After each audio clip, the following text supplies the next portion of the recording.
Sunflower Electric Power Corporation, cooperative members working together to generate power so you can enjoy the benefits of life in central and western Kansas. Sunflower Electric Power Corporation, energy done right.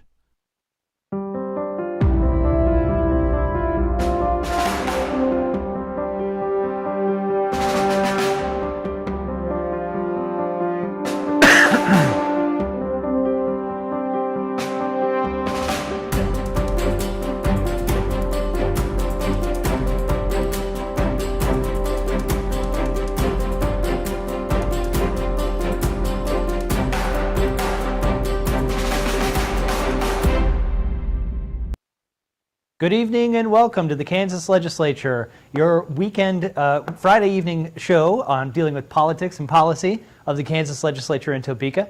I'm Jay Steinmetz, your host, Assistant Professor of Political Science at Fort Hays State University. We've got an evening show lined up and maybe 3 guests. I'm not sure. We have only 2 so far. We have Senator Elaine Bowers from District Number 36 on the show tonight, and we also have coming back Representative Troy Waymaster from the 109th District of the Kansas House of Representatives. Welcome, both of you. And well, thanks for having us. Thanks for coming on the show. So we've had another legislative session here. We're just about at the wrap-up phase, finishing up. Comments on what was accomplished in this legislative session, even potentially give us some grades. How did you do? How did the government do, state government do, in the year 2021? Let's begin with you, Senator Bowers. Yeah, a lot of this was deja vu. It felt like where we had seen the bills already, maybe passed out of the Senate and not dealt with in the House. So on the Senate side, we had a lot of bills that went to the consent calendar because they had a majority of the votes, and we had already heard this topic, even with our new 14 members. So a lot of it was kind of retread that we did in the Senate. So that was a surprise to me too. It was sad to see the Capitol not open to the public, so we didn't have our folks from home or pages or shadows or interns working with us as we're used to too. But through that, we did have good ideas that came out, and I say we did at least a B, if not higher. We worked hard. We worked all of our days, some long days as well, and heard new bills along with the older bills too that we had already heard. What would you say would be the biggest accomplishment coming out of the 2021 session in the Kansas Legislature? Well, I like a lot of the rural aspects that we've done. Of course, we passed our education budget, fully funded education. That was important. We had some tax bills that will affect our middle class folks that we'll be happy with, some property tax relief. Those are some of the important bills that I believe crossed both floors this year. Yeah, let's talk in substance about rural development and taxes here in a moment. Representative Waymaster, grade for the legislative session, major accomplishments. What did we achieve in state government this year? Well, I think one of the major accomplishments, I mean, I'm not saying this because I'm the chairman of the Appropriations Committee, but there was a lot of details we had to work out in regards to the state budget. And the reason why I say that is because we had a lot of federal money coming in, and so we had that mixing with state general fund. We also had the ideology from some members in the House and the Senate of, well, let's fund something that we have normally funded something with state general fund dollars, but let's use the federal money that's coming in as opposed to the state general fund dollars. Well, that could be problematic because when that federal money stops coming into the state and we've had this long-term everlasting program, we have to fund it by some type of means, and that's going to be by state general fund. The other reason why I say we had a great accomplishment with the budget is because last year we had to abruptly end the legislative session. So as Senator Bowers mentioned, there were a lot of bills that were not heard. They were not voted on. So they were resurrected this legislative session. And then also there were a lot of things in the budget. I mean, we had actually anticipated on doing a preliminary budget, which we did at the end of March of last year, and come back and address some of the other items. We never had that opportunity. And so we had to come back this January and not only take up those items that we weren't able to address last year, but also the new perspectives of all the federal money, the other programs, the federal requirements that was coming with the federal money. And we had to put a budget together and get it passed by both chambers, and we did. I would agree with Senator Bowers. I think as a grade level, it's a B or maybe even a B plus. There are some other things that we could have done better. But I think overall, I mean, given the situation that we're in with the pandemic last year, coming into the legislative session this year with the COVID-19 pandemic, I think we did a remarkable job. And remember, our bills are still alive for next year too. So the ones that we didn't get to address, or if we would like to adjust, are still there if they're below the line or have a hearing again. So our legislation is still alive for next year. If what we didn't get done this year, we can finish up next year as well. We've got a caller on line one. I want to remind you all, this is a call-in show. We appreciate your calls and questions to the legislators here on politics and policy in Kansas. That number is 1-800-337-4788. The number to call in, 1-800-337-4788. We've got a caller here, Russell from Talmadge on line one. Good evening, Russell. What is your question? Good evening. My question is, I'm curious why we can't seem to get convention of states pushed through.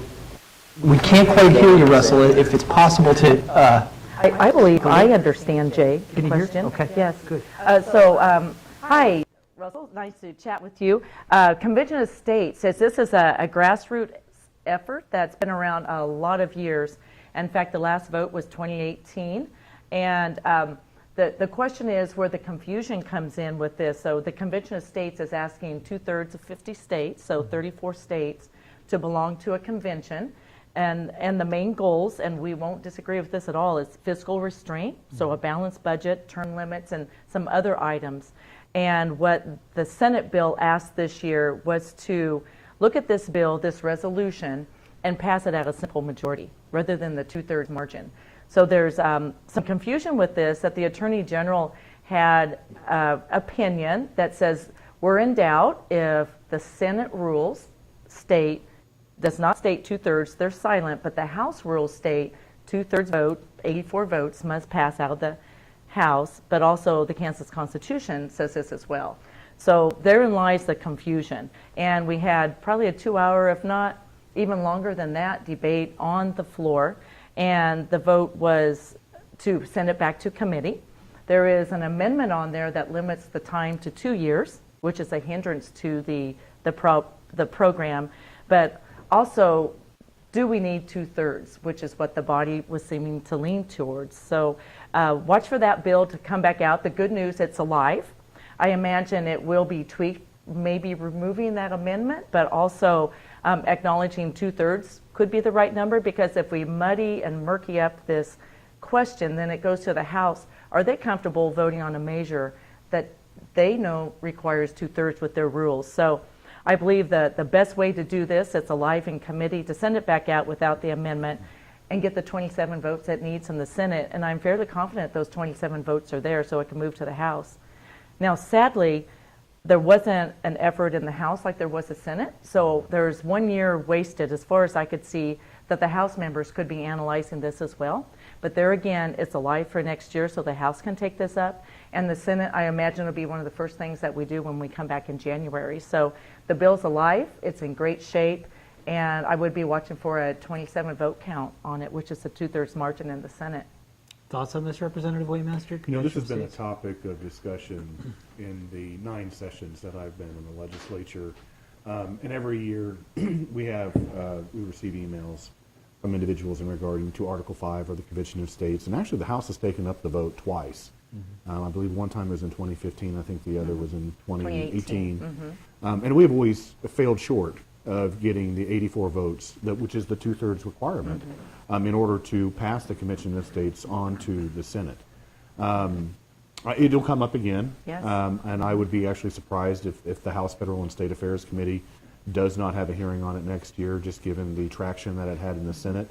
Obviously, there are a lot of passion behind the Convention of States. I voted in favor of it when it came to a vote on the House floor. But as Senator Bowers said, I'm fairly certain it'll be one of the first things the Senate does address when we go back in January. And I'm a yes on it also. I had voted yes before too, although we do need to look at that 2/3, and this is where the doubt came in with some of the members. Which we were talking about this before. I mean, if the Senate rule says simple majority, but the Kansas Constitution says a 2/3 in order for some type of measure like this to pass. And your House rules also. And our House rules say the same thing, but I think the the state constitution trumps any House or Senate rules. So it would require a 2/3 vote to pass both chambers in the legislature. We've got a new guest who just joined us here on our live program. Senator Rick Billinger is in the house and joining us. Good evening, Rick Billinger. Your district, again, is number of your district? 40. District 40? 40th district. Of the Kansas Senate? Pretty much all of northwest Kansas. I can name them if you'd like. We actually share a county too, We so do, we Phillips. butt up Yeah. to each other too. Yes. We were just taking a call from Russell and Talmadge about the Convention of States issue and taking that up in the Kansas Legislature. I've looked into this a little bit, and it's been going on for several years. Quite some time. A solid handful of states have already passed this. My big question with it, though, is this is a state convention route to amend the U.S. Yes, Constitution. Correct. Yes. Where is the text of this amendment? This is generally one of the first things that comes out when we look at the history of our 27 constitutional amendments. I looked it up on the website. I couldn't find any actual text, any draft of constitutional amendment language. Is there any specificity in terms of what fiscal restraint means?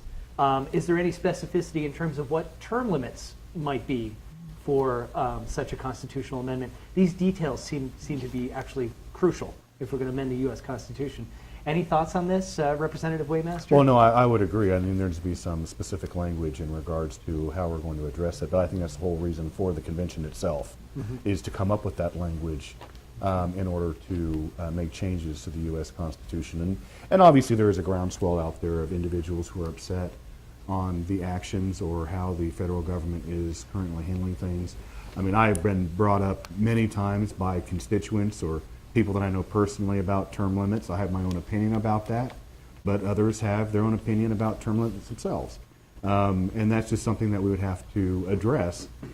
If there were to have the 2/3 of the states voting in favor of this in order to have the convention and then work out that language, that would be then added to the U.S. Constitution. We've talked about term limits a couple of different times on the show, and you've mentioned that you're not a huge fan of term limits No, I'm for not. a number of reasons. Can provide some rationale or some Well, if you- concern over what term limits? If you look at the states that have imposed term limits, what ends up happening is the lobbyists end up controlling the legislature. Because if you're only in there for 3 terms, and say that's a 2-year term, and you're there a total of 6 years, you don't have the institutional knowledge of how to get a bill passed, how to work a committee. Plus, your leadership, your chairmanships are going to be all fairly new. I mean, it'll be on a rotating basis, but still, you're going to have a lot of new individuals in that legislature, and so that gives more control to the lobbying groups and the special interests to control those individuals. And I've always said this. I've taken this advice from my high school government teacher when she has made the comment, and she goes, "There are term limits, and it's called the ballot box." And I firmly believe that if you're not happy with the way someone is performing in their particular office, vote them out. That's the power of the vote. Senator Billinger, thoughts on the Convention of States? Is this something that you've been hearing from your constituents, a concern that they have? Federal government overreach, federal government spending? Correct, and Balanced budget. I've heard it from a lot of folks, and I've always supported it. However, when it came up this year, the vote wasn't for Convention of States. The vote was whether or not you was going to agree that 21 could pass it, or if it took the supermajority of 27, and the motion was made to send it back to committee and put the original language in that we voted on for the last number of years, which took the supermajority in order to pass it, 2/3 votes. And that's really as far as it really got, because it was the motion was made to send it back to committee, and the whole deal was whether or not you wanted to try to pass it with 21 votes. And then if you did, you was going to have to override the rules chair. So there's another vote there. Procedural move, yes. Procedural. And then a potential lawsuit. Well, there would be a lawsuit, and not knowing what that would cost. I mean, there are just so many unknowns, and here it was the last day of the session, rather than, if we'd have been working on this, in January and February and March, and everybody had been on the same page, it might have been a different ball game, but there was, a lot of discussion on an opinion or a potential opinion from the Attorney General, and so, there was just so many unknowns. And the committee is where the work really happens. It's where the debate happens, ideas with amendments, and how do you get it right to send it out to the floor so that the full body can understand exactly what is in it. So that's what the committee process does. Now, it's not unheard of in veto session that we go on general orders, but it's unusual, and this is one of those cases. Yes, we did, and we have through our years too that we've served. So veto session to me is veto session, and we look at the override attempts and such. But the House went on general orders for medical marijuana this year also. So it's not unheard of, unusual, but it's done too. So we would have liked to have a little more time, the committee work, to get this product out to us. And Senator Billinger, right, is more of a procedural vote than a vote against it, because we are in favor of it. It's just a question of which number is right, and do we make this a bill that the House can't tolerate because we didn't pass with the 2/3 that they require. So a lot more discussion on this, and I'm anxious for the House to have their debate as well, so we can hear what ideas come out with them. Let's move to a different issue here. Talk about rural development. Oh, yes, This is a rural. complicated issue. Lots of ins and outs. There's economic Yes. components, demographic components to this. Yes. Obviously, ag policy. Where do we begin to look at this problem of rural development, and how do you see a listing of priorities when it comes to what rural development should be and what kind of solutions we should have at the policy level? Let's start with you, I'm Senator very Bowers. happy to, because we saw bills come out of the Department of Commerce this year that were very favorable to rural Kansas. We have the raw zones, which started under Governor Brownback's time, have expanded. Now, we may have to look at funding for that next year if we feel like we end up with people on the waiting list, but from 77 counties to 95. So they've recognized as a popular program where it helps pay back student loans and then saves on income tax if you move into one of the raw zones. Something very exciting, STAR bonds have been for the urban areas. Now we have one called Rural Redevelopment Projects that are for cities under the size of 50,000. So that brings it into more of our size of towns, and Salina is a little above that. So if we have cities that would like to do is sales tax and revenue bonds is what that stands for. A new one, and maybe Senator Billinger and Representative Waymaster are going to help a little bit. One, we are just nicknaming it TIFI, and TIFI stands for Technology-Enabled Fiduciary Financial Institutions. And this is now a new term we call economic growth zones. And this is a specific group of laws put together to entice certain type of asset building, people who want a certain type of savings account for assets. So it's rather complicated, but it's a brand new idea in the first state in the nation to attempt this. And so we're really excited to see it is based out of Heston, Kansas. So we may be wanting to watch that, and rules and regs are being developed. So those are ideas that just came out of the Department of Commerce. And I do want to let you know, Department of Commerce does see rural Kansas as important. In fact, $1.2 million was given to, we have 7 cities here from Russell, Lincoln, Phillips, Jewell, and Cloud County, $1.2 million in block grants for different projects that we have. And we can't forget broadband either, and that's over $350,000 for Senate District 36 alone. So recognizing that broadband's important, economic development is in rural Kansas. So that's an exciting time with commerce bills. And I'm not on commerce, but I was so happy to see these issues being talked about, and not just Johnson County or Sedgwick County, not just the urban areas, but for us. I think that's very important. Thoughts on this, Senator Billinger? Rural development, what should be our priorities here? How do we grow and revitalize western Kansas and other parts, rural parts of the state? Elaine mentioned the rural opportunity zones, which we've been using for a number of years, and very important, especially in the western part of the state, and in particular the counties that border Nebraska and Colorado. They use it a whole lot more than most counties, but it started out with 34 counties, and now we're up to 99. Tells you that it is a good program, and everyone wants to get into the program. And it started out only counties that had lost population qualified, and now we've gone to sizes and tried to fit it into more areas, but very good program. Some of the counties, Norton County in particular is one that's, one of the leaders in the state. They've had 50, 60 people move in there. And even our Phillips County, too, has utilized that very well. Funding might be an issue in the future that it is.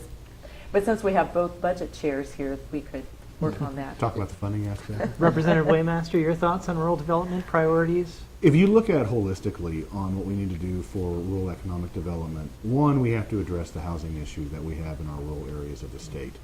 I mean, early on in my legislative career, I met with Osborne Industries, and they said the hardest factor in recruiting employees is adequate housing. Yeah, Not only- housing seems to be a real challenge. It's a very big challenge in our rural areas of the state. Just because you can't go in and do the massive subdivisions that you can in Johnson or Sedgwick County, because you only go in and build like maybe 2 or 3 houses. Well, the costs are going to far exceed the appraised value, and the individual can't get a loan unless they can pay cash, which most likely that's not going to be the case. So we really need to address the housing needs across the state of Kansas for the rural areas of the state. The other issue, and Elaine was kind of alluding to this, when we talk about economic development in the rural areas of the state, we hit a brick wall with our urban legislators. Because even though most of the incentive packages that we have that have passed and been reintroduced year after year or renewed every 2 years, for the most part benefit our urban counterparts or our urban cities. They don't work well in the rural areas of the state. And then when we bring up something that is for rural economic development, then the urban legislators say, well, we want something. Well, you already have these packages. We want something that's specifically tailored towards rural Kansas. And that's where we have come to an issue. That happened when I introduced the Ad Astra Rural Jobs Act. I knew that in order to get that through the House, that I had to work very closely with an individual from Johnson County, because I needed to have that urban mentality moving a rural economic development package through the legislature. And it wasn't, and we still hit some entanglements in regards to that. I did introduce a housing bill this year, and actually the state treasurer is going to be monitoring basically a fund that would assist in rural housing. But we need to work out some of the details so it didn't move forward in the Rural Economic Development Committee in the House. Can But you we're gonna- add a little more detail onto that? Okay, Bill? so it kind of goes back to the construction costs that I was talking about. So if an individual moves in to a rural community, and that is deemed a community that is less than 15,000, as I think what the legislation writes, then that individual, if they want to renovate, remodel, or build a home, they can actually, the state will guarantee up to 125% of the loan that they get with the bank. So they will be able to get a loan, which they could not get before, because the cost is surely outweigh the appraised value of that home. And so this fund would basically fund, most likely you put 20% down when you finance a home with a bank, credit union, or another financial institution. So this fund would basically securitize that 80 to 125% so that individual could acquire a loan in a rural area of the state. I might mention too, Elaine mentioned the TIFs, and we're hoping that this TIF program takes off and it'll make Kansas what Delaware is to LLCs. That's the hope. Isn't it? Yes. Yeah. There's one more important piece that I forgot. It's Senate Bill 90, and this is bonds that are specifically addressed to, I call it the upstairs downtown bill. So apartments above buildings that are downtown in our little towns, which is like the studio apartment you see in the cities. But the Department of Commerce thought that was important enough to do just for rural communities. So they're writing the rules and regs on that, so we might want to be watching how we remodel with bonds our upstairs apartments for the housing need too in some of our small towns, which seems like an excellent idea. You move upward. They call it vertical, a vertical bill. So that's another exciting one too. Some nice detail there. Let's switch to a new topic here, taxes, and talk about the legislative session that we just had in terms of taxes. Some concern from your constituents, certainly about high sales taxes. So we have a fairly high regressive sales tax in this state. What did we do in the legislature, and what should we do in the future to address the needs and concerns of our constituents when it comes to taxes?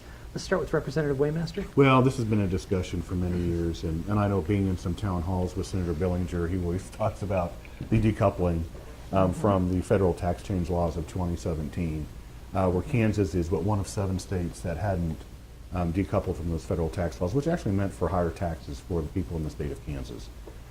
We have tried numerous times with bills to address that particular issue. And those have been vetoed by the governor, and we've never been able to override those, or they just didn't pass one chamber, whatever the case may be. They didn't become law until this year. And so that actually was a huge achievement in regards to the override of Senate Bill 50. There were other tax provisions in there. The biggest, which Rick and I will substantiate that. I mean, the biggest concern that individuals had was the loss of revenue for the state of Kansas that we've been experiencing because we did not decouple from the federal government tax plan of 2017.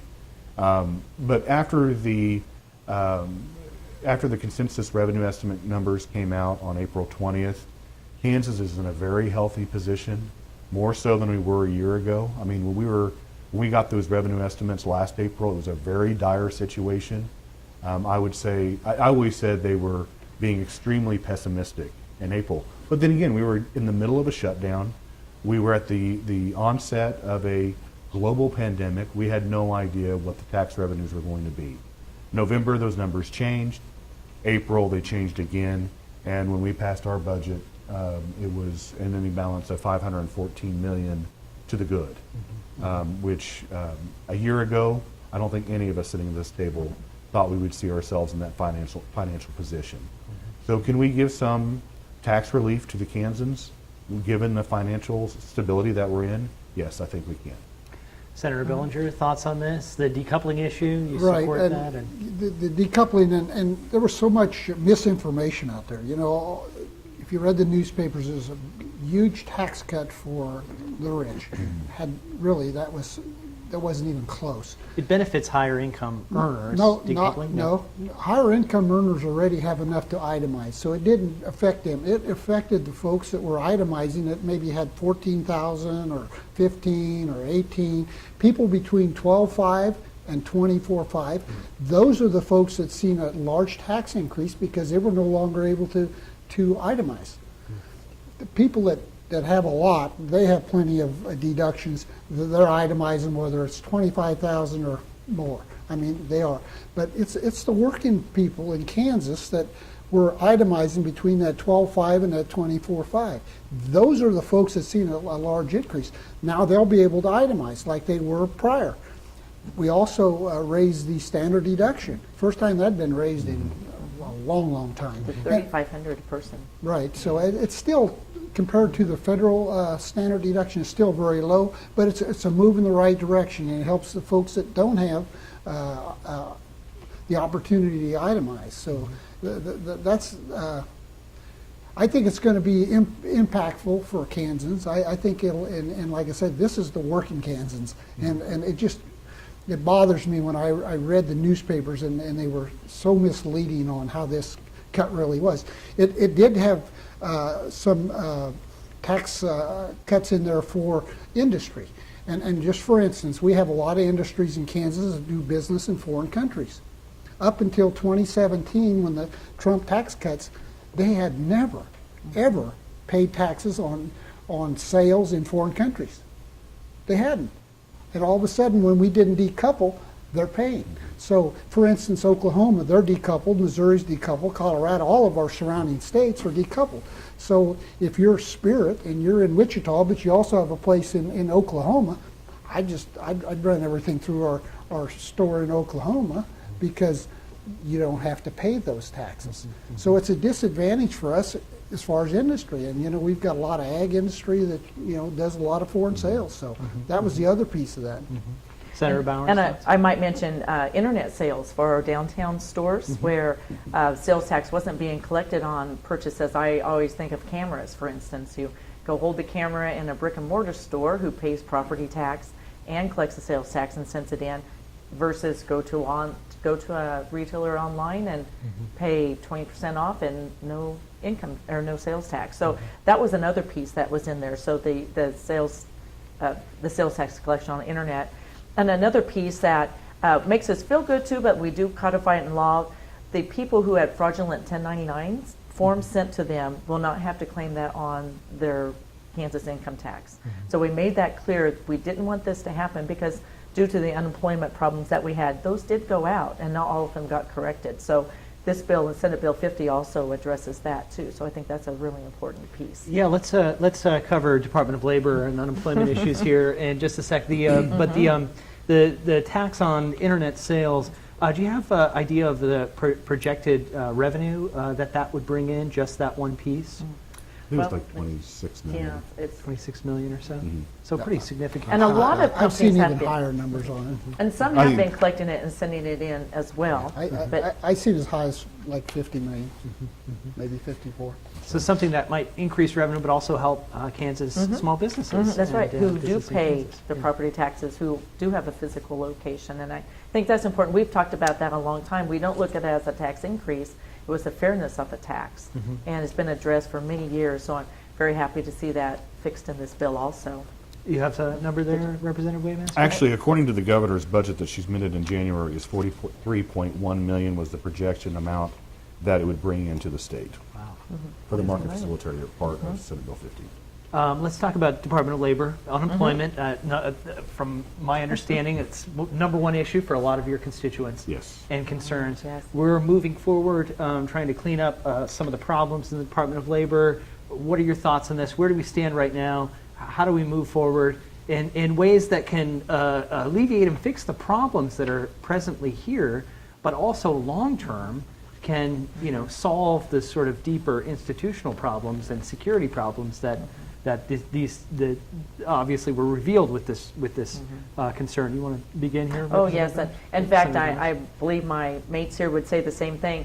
This has been the one consuming issue almost a daily basis that we had during the legislature of something we were so helpless to help our constituents with. It was a really bad place for legislators to be because we didn't have other than a legislative liaison to send these people to. And then during session, as they realized so many people needed help, they built a hotline just for legislators that we could send our people's problems to. But then they realized they didn't have enough people to answer the phone. So during session, they hired up to 500 people, and then they had to train them and bring them in to help. So not only are we dealing with the actual Kansas unemployment, but then we had the fraud on top of that. And a post-audit report said it could be up to $700 million in fraudulent claims that Kansas paid out. But they're still researching that number. It could be lower as well. So, and then of course the 1099 fraudulent ones that went out to our people that we had to deal with that. And then on top of that, the federal dollars that came in that the Department of Labor had to manage. So one problem on top of another. But the Department of Commerce did do a bill where they did put some legislative oversight in it with a special committee. So hopefully going forward, we'll be able to spot any problems that are coming out. Also upgrading the computer system that we've heard a lot, and each administration has kicked the can down the road and blamed each other. So probably time to look into that a little more, and probably some of the federal dollars coming in could do that. We did put $250 million into the unemployment trust fund to carrying losses too. So with a potential more of 250 after what the next post-audit finds. So it feels like we've done what we can, but we sure tried as legislators to get our people their help that they needed on an individual basis. And but that was an ongoing problem that all of us, even before session started, we were working on that. Just a reminder, this is a call-in show. We appreciate your questions to legislators on politics and policy. The number is 1-800-337-4788. That number again is 1-800-337-4788. Let's table for a moment, get to a caller on line one, Nick from Victoria. Good evening, Nick. What is your question? Yeah, I've got a question for the three panelists. And the first one is, regarding the Department of Labor issues, I had heard in the national news that Kansas had some of the largest amounts of fraud, and I was wondering if anyone has looked into why that was the case. And also, you know, previous administrations have cut back on various state agencies, and I think that some of the consequences of that were seen with Department of Labor. I'm curious if we haven't seen the consequences in some other agencies. Similar things could be happening down the road. So I appreciate it. Thank you.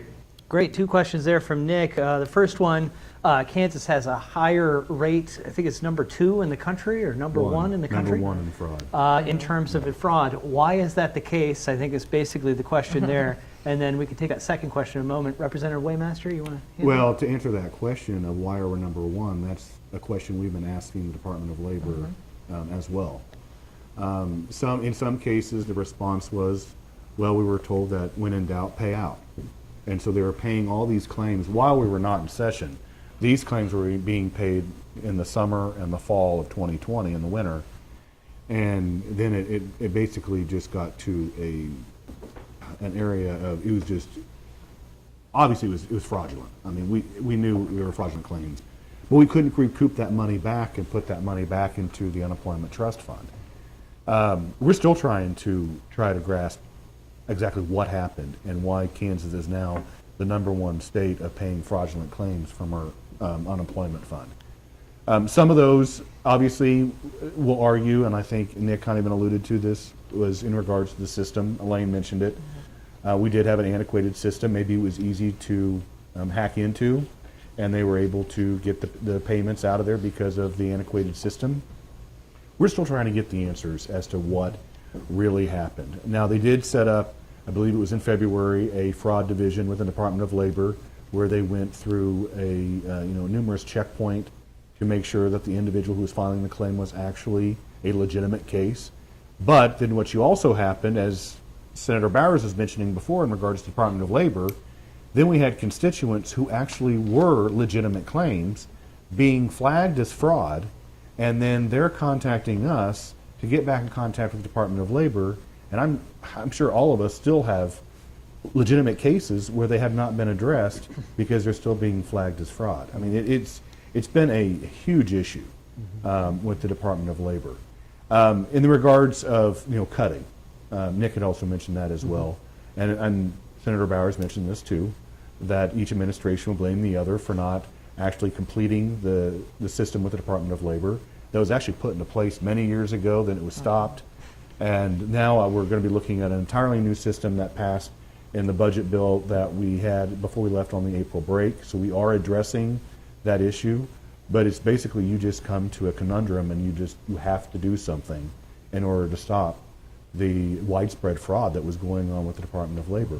We could also talk about issues that were happening with the Department of Children and Families years ago. Yeah, I think that was part of his question. Yeah, that was good question. there were other agencies that have, so the Department of Transportation was another one. I mean, so this isn't the first time that there have been cases against a particular agency or department, but at the same time, this one was a little bit unique, I think, given the pandemic and COVID-19 as to all the fraudulent claims that were paid out by the state of Kansas. And hopefully with some of the federal money that's going to be coming in, we can replenish the unemployment trust fund so that is not another tax burden on our businesses in the state of Kansas.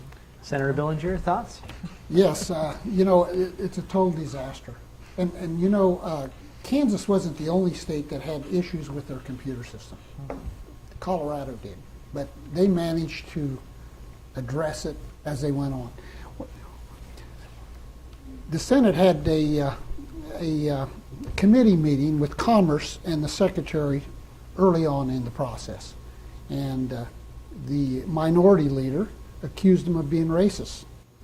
I mean, that's how this whole thing started out, trying to get to the bottom of it. And the sad thing is today, we're still making phone calls to the Department of Labor for Kansans that have legitimate claims. They've lost their homes. They've lost their cars. It's sad. I mean, it's beyond belief what's going on there. But early in April, I had a businessman call me, and he said, Rick, you know, I've got 2 employees who are drawing unemployment on that have worked here over 30 years. They still work here. He says, I called the Department of Labor and told them these people still work here. And I'm sure all 3 of us did the same thing. We called and said, we've got fraudulent claims going on here. And how hard would it be to have someone call Troy and say, Troy, does Elaine still work there? Oh, she does? I guess that's fraudulent. The other problem we have is the folks at Kansas Department of Labor, they're not in the office. They won't be in the office till sometime in June. The right hand has no idea what the left hand is doing. It's just unbelievable. If a private business tried to run their business like that, it'd have been just as disastrous as what's going on at the Department of Labor. You know, #1 in the country for fraudulent claims. We're probably #1 in the country for folks that really need legitimate claims paid. That's not happening. I mean, it's just so sad that we can't address these. We did approve a new secretary, and got to give her a chance here, you know, and I'm hopeful that she will be able to get things, you know, turned around, and you know, we just got to give her a chance to try to get things straightened back out. But I told her when I interviewed her, you know, for confirmation, I said the first thing I would do, I would make sure every one of them got their vaccination. I'd say, be in your office in 2 weeks. Sit at your desk in 2 weeks. Be there. Here we are. We're talking June, maybe. I might put my business hat on for a moment, owning businesses in Kansas. I had at least 25% of my employees who had the fraudulent 1099 forms, and we would send in monthly stating these folks still work for us. And then the next month they'd still be on there. So I fought that as a business owner. And then even my husband and myself had fraudulent claims. So I've always advised the people who called in to put credit alerts on the 3 credit bureaus, so you knew that your account could be tampered with more easily now. So there were some proactive things that we were able to do to tell people to put the alert on their names at all 3 of the credit bureaus, and including myself. So I know what that process is. So I'd say to the people calling in, okay, this just happened to Charlie and me. Now this is what I did. This is what you need to do. So having lived through it as a business owner, I truly feel the frustration of the people too.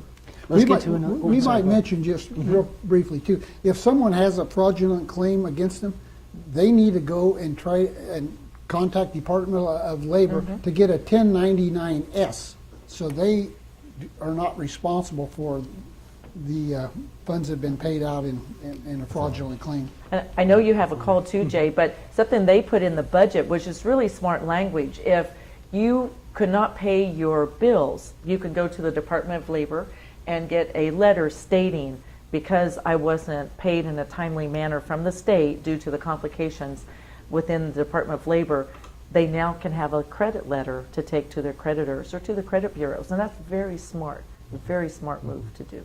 We've got a caller here on line 1, Jeremy from Samarin. Good evening, Jeremy. What is your question?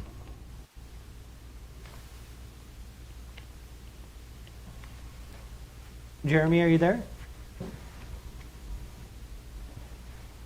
We just lost him. Any other thoughts on Department of Labor Well, I was going to unemployment issues, mention, Representative Waymaster? I was going to mention that part that Elaine mentioned in regards for these individuals who did not receive timely payments from the Department of Labor, of having the ability to go to their financial institution or the credit bureaus to fix any credit marks that they might have due to the fact that they were not able to receive their unemployment benefits. You know, this was, I brought it up to you because a member of the House actually came up with it. And we talked about it like 2 days before we finalized the budget in conference. But it was a very practical move. And, Very smart. and it's actually going to be helping a lot of Kansans who are going to have, when this is all said and done, and then they try to go get a job. And this was her, when she was bringing it up to us, this was her example. Let's say somebody did have unemployment, they got credit marks on their credit bureau, then they went to go file for, or apply for a job at a bank where they pull your credit, and they had poor credit and they didn't get the job. And so that was just one example of how that could impact a fellow Kansan. And so we wanted to put that into place so it would not have that. The other thing is, and when Rick was talking about just, confirming the latest labor secretary, I think from last year there's been 4 different secretary of labor in just the last year. So that just goes to show the disarray that was going on with that department. When in less than a year you had 4 different head changes within that particular department. I think Jeremy is back there on line 1. Jeremy from Cimarron, good evening. What is your question? My question is, as I was on, I got a letter for my PUA and was qualified, and then I got disqualified, and then I got requalified and disqualified, and I can't get a straight answer from the Department of Labor, and I'd like to know when I'm ever going to get paid. Senator Bowers? If we could get some more information from him offline, we can help. Yes. So perhaps. Yeah, we'd encourage you, Jeremy, to contact your legislator. And for Cimarron, not sure the representative who that would be.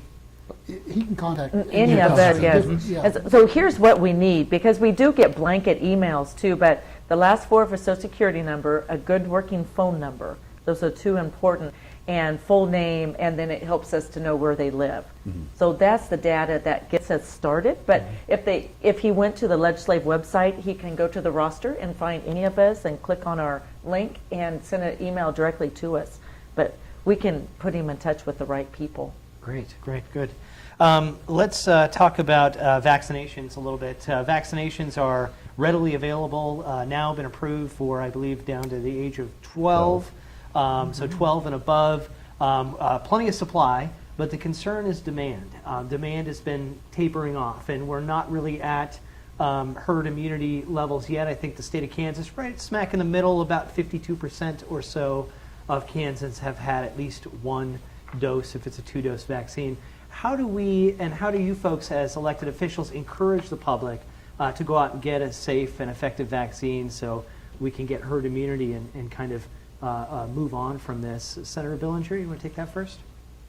Well, I think there's a lot of concern with folks, and I think probably one of the things that works right into that is, a lot of folks were concerned about getting it and being injured and so forth. But then after folks got the vaccine, they continue to wear a mask. And I think a lot of people were, well, if it doesn't work, why should I get it? And I think just in the last day or so here, they finally come out and said, hey, if you've been vaccinated, you can do away with the mask wearing. So I'm hopeful that might help. Yeah, I read something that it may encourage folks now that the CDC has come out and said, look, basically in any situation, indoor and outdoor, you don't have to wear a mask if you're fully vaccinated.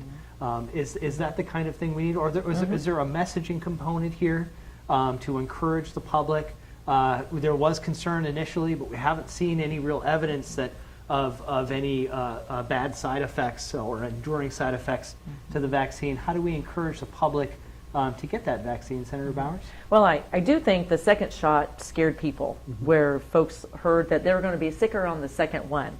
And maybe some that we've heard back from, but not necessarily. So that scare is gone. So originally, when the vaccine first came out, the senior citizens were lining up in our counties to get those. So once that was addressed, then the next problem I discovered was the eastern side of my district wanted more than the western side of the district, and that's Marshall County to Phillips County. So it's a regional feel to me as well. When I saw some of these communities having like a blood drive, but they'd have the vaccine drive. So they would have everyone could come in at any time. So scheduling an appointment was difficult. And before that, some folks could go to the pharmacies and get a shot. So the accessibility, I think, is a big part of that as well. And it was regional, too, that we in Topeka understood the value of it being in the building altogether. So it was offered to state employees, and there wasn't that hesitation that I've seen in different parts of the district. And for all evidence out there, a pretty effective rollout logistically. We've done a pretty good job The phases, nationwide in terms of research and development and then the rollout of this vaccine. Thoughts, Representative Waymaster? How do we encourage the public to get herd immunity and move on? Well, the one thing I would say, and I think all three of us for quite some time have receiving emails in regards to not only the COVID-19 vaccine, but other vaccines. They're against having their children take them. They're against themselves taking them. So, I mean, you just have, personal beliefs that someone is going to make the choice that they don't want to take the COVID-19 vaccine for whatever reason that may be. But for, like, Senator Bowers was saying, for those of us when we were in the legislature, we were spaced out in the House. The Senate was still in close proximity to each other, but in the House, we had a desk in between each member. And so there's no public allowed in the galleries because House members had to sit up there. And so it wasn't until all of us were vaccinated that we were able to go back to our normal seating arrangement on the House floor. One of the other ways, I think this is kind of confusing, as Senator Billinger was talking about, obviously recently with the new guidance from the CDC saying that if you're fully vaccinated, then you don't need to wear a mask. But then again, if, let's say, Walmart stops dropping, or they start to drop their mask policy, how are you going to know if that individual is fully vaccinated or not? I mean, do they have to show their vaccination card? I mean, what is going to be the gamut of showing whether or not you're vaccinated or not? So there's confusion out there because people are like, well, I don't have to be vaccinated and I don't have to wear a mask. So it needs to be more streamlined on exactly how we want to address, one, the mask policy, and two, whether or not you need to wear a mask or not if you're fully vaccinated. I think the confusion in the last couple of days from the CDC, it seems very cut and clear, but I think it's generating more confusion as the days go on. Yeah, there was some concern that I think Trader Joe's just dropped their mask policy. I just saw on the news, and there was some concern that folks who hadn't been vaccinated may just very well carry on. I think that goes back to the issue, though, of vaccines being important and the public messaging there of a safe and effective vaccine so that herd immunity can be achieved. That seems to be what we need to solve that problem. We've got a caller here on line one. We've got Jen from McPherson. Jen, good evening. What is your question? Hello. Yes, good evening. I'd like to ask, is there anything coming down the pipeline on some probably doing away with the taxes on food and on medicine and medical supplies? Is there anything in the offing that's going to be done with that? Thank you, Jen. Good question. I mentioned sales taxes. We have a fairly high one. Why not take out food, medical supplies from sales tax as opposed to decoupling? The argument here is that it would affect a larger population of Kansans to do something with regards to the sales tax. Senator Bowers? Well, speaking to two legislators who live along the border of Nebraska, we totally understand this as well. And many times this has come to us as an amendment to remove, or at least reduce, sales tax on food. I don't know the last time it was reduced, but it always comes down to the fiscal note, and that's when it comes to the budget. And perhaps the fellows can remember what 1% drop is, how many millions of dollars, so it does seem to come down to the money. I'm fully in favor of the medical, absolutely too, but buying down the food sales tax hasn't been successful in the past years too, but it's been attempted every year, and I don't recall a conversation this year strong in the tax committee on it, but we do hear this along the border of Nebraska too, where we live, and I voted for it every time it's come up as an amendment because I see it as important too. But perhaps as our fiscal position becomes stronger, that is something we can look at in the budget process as well, and building it into the governor's budget next time as well. Representative Waymaster, thoughts on sales tax? When you were talking about the fiscal note of that, if we would totally eliminate the sales tax on food, just food, not medical supplies or anything like that, on food, you're looking at anywhere from $300 to $400 million as a hit to the state budget. As I mentioned prior in the beginning of the show, right now with the budget that we passed, we're sitting at a $514 million ending balance. So if we would have done that, it wouldn't have left a very large, healthy ending balance for the state of Kansas, not where we want to be.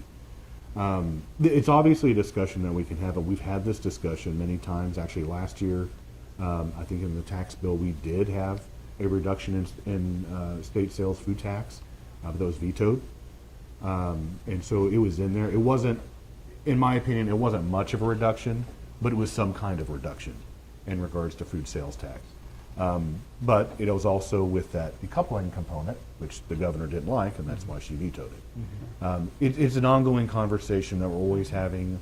I mean, I represent individuals in Smith and Jewell County, and they go to Nebraska to purchase items, purchase food, but then they end up purchasing items when they're there because they're already getting 0% sales tax on food and they're already there, so they'll buy other items there as well. Yeah. It's an ongoing issue. Senator Bellinger, thoughts on the sales tax? I'm not like... we got about 1 minute left. Sure. I'm like Elaine. I've supported it every time, and I will continue to support it. And I think at some point in time, we'll just have to go slowly. I mean, maybe we do 2 cents, and maybe that's 100 million or 90 million or 80 million, and just slowly through the process. But yes, it's a discussion. It wasn't really much of a discussion this year, but it has been a lot in the past. And I think it's something we need to look at. I have counties not only in Nebraska, but Colorado. Colorado's zero in groceries, Nebraska's zero in groceries. So it makes it pretty tough for our local grocery stores along the borders. Great. Well, a good discussion. Nice set of topics that we discussed here on our final show of the legislative session of 2021. I'm Jay Steinmetz. Thank you for coming on, and we'll see you next time, folks.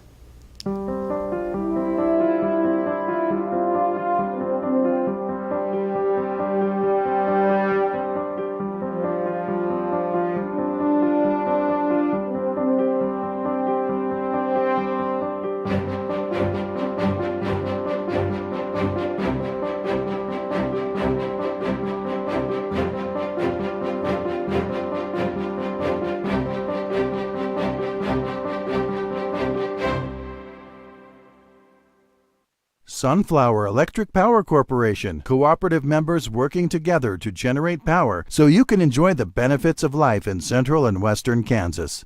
Sunflower Electric Power Corporation, energy done right.